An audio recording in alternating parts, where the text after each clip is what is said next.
ginagawa ko? Nag-video. Naman, ano po, asahan ko po ba? Sis, party ka ko. Huwag ka naman po video mo sa kasi pinagbabawal sa atin hanggat walang permit. Bawal ko mag-video? Kasi yung bawal dito sa ano, bawal sa iyo natin. Okay. Kasi pang ano lang naman sana, pang post ko na na-send home ako.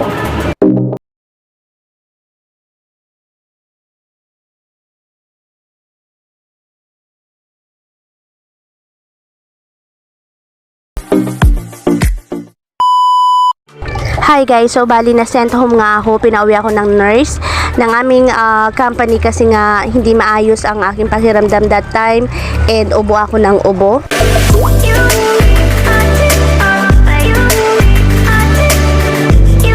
Bali mag-i-elevator ako papuntang basement dahil nandoon po yung aming shuttle.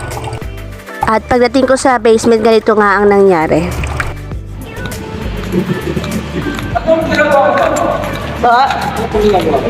Nag-video. Naman, ano po, asahan ko po ba? Sis, party ka ko. Huwag ka naman po video mo sa kasi pinagbabawal sa atin hanggat walang permit. Bawal ko mag-video? Kasi yung bawal dito sa ano, bawal sa iyo natin. Okay. Kasi pang ano lang naman sana, pang post ko na na-send home ako. Kailangan ko yan ng permit bawat sulot. Parang kinuuna ko lang yung paglabas ko papunta doon. Hindi naman po ako Alam ko yan. Alam ko. Okay po yan. Opo, ano ko lang sa Facebook ba? Na na-send home ako. So, hindi ko kasi alam ko nakunan ko kanina, wala pala. Hindi ko nakunan. Okay po, thank you. So, ayun nga, pagkatapos ko maghintay sa basement, chinat naman ako ni Kuya Dispatcher na nasa labas pala yung shuttle. So, akit na naman ako pagkatapos namin magkasagutan ni Kuya.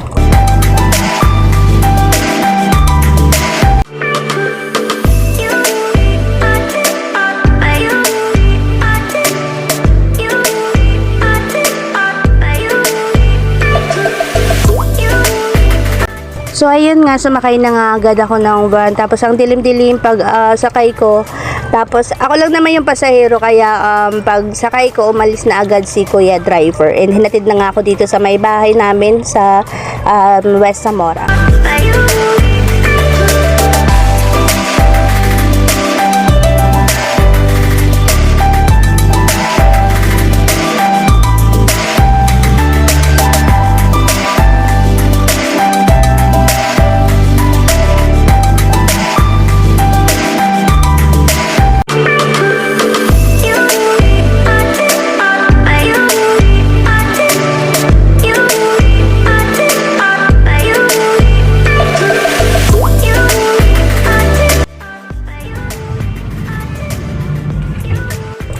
So, kinaumagahan, nagpa-check up agad ako sa MaxiCare Teleconsult. Bali, tumawag ako sa doktor and marami siyang tanong tungkol sa aking mga nararamdaman. Kaya medyo naging mahaba yung aming pag-uusap.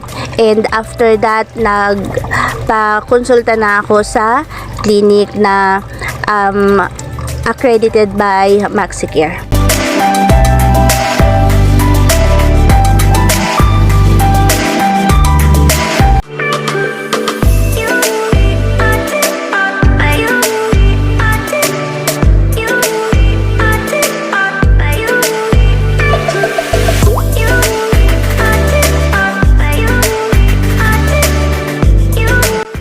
So ito nga guys, bali ang pinuntahan kong clinic na pinakamalapit sa akin is Robinson's Place, Manila.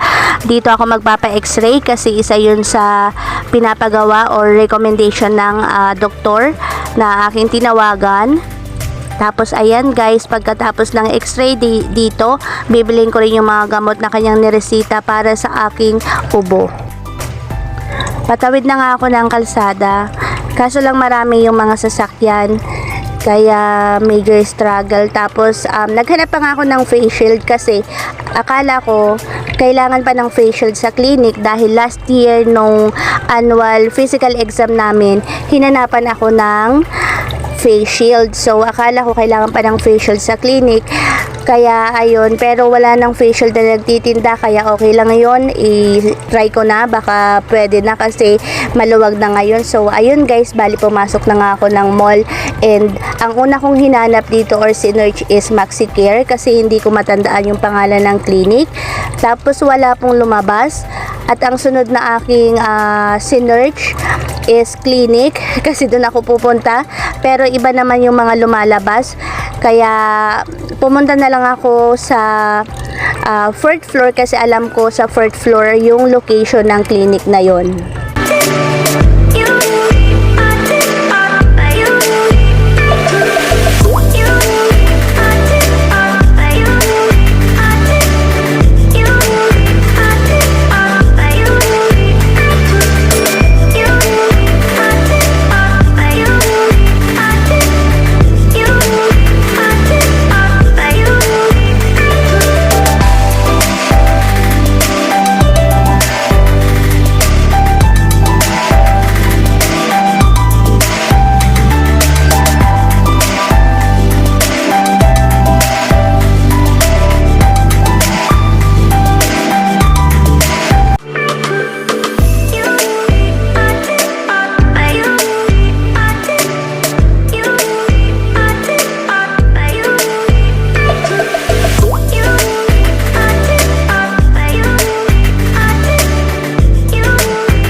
So ayun nga guys, bali nakakita na naman ako kung saan pwede kong i-search yung aking pupuntahan.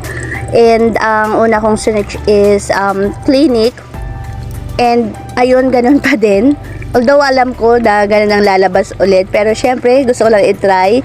And after searching clinic, I tried searching MaxiCare for the second time, and same thing happened. Walang lumalabas, no results. So bali ang ginawa ko na lang is, ayun nga, bali dumiretso na lang ako sa fourth floor para hanapin yung clinic na aking pinuntahan last year.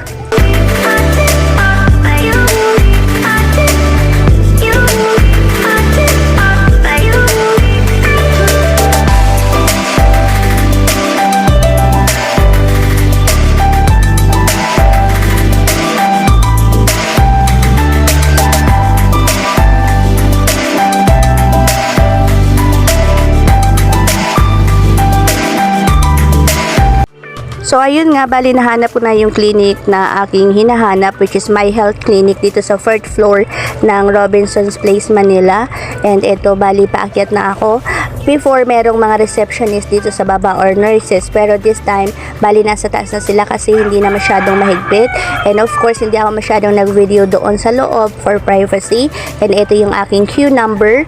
And after that, nagpa-x-ray na po agad ako. And then after x-ray, pumunta na po agad ako doon sa may nurse station. Sabi ng nurse station, okay na daw, pwede na ako umuwi since okay na, tapos na. So syempre magpipicture muna tayo bago tayo umuwi. And ayan guys, bali pababa na nga ako ng hagdan, and after nito dediretso na ako pa uwi kasi wala naman akong ibang bibilhin dahil sinadya ko lang talaga yung pagpapa x-ray para sa aking nararamdaman.